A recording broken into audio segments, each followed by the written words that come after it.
Ang liwanag na hindi makita. Mayroong liwanag na hindi nakikita, ni aninag ng mata. Kahit katotohanang ipikit man ng matang nakakakita, ay dapat na makaaninag pa rin ng kahit kaunting liwanag. Ngunit dahil inilalayo niya at iniiwas ang kanyang mga mata, at pilit na inililingon sa kalayuan, inilalagay ang kanyang likod sa liwanag habang pilit na sinasarhan ang kanyang tainga. Hindi na alintana ang kahit bulong ng kanyang puso. Nakalapit lang ng kanyang pag-iisip. Kinakalabit na nga ng katwiran ngunit parang kalyong kahit kurutin ay wala nang pakiramdam. Naig pa niya ang mga bilanggo sa saradong kulungan.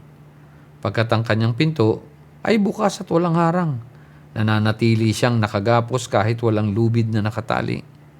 At kung tatanungin siya, taas noon niyang sinisigaw na siya ay lubos ng malaya. Hindi na niya maramdaman ang pagkakabihag sa kanya, pagkat kakampi na nga siya ng kaaway ng katotohanan.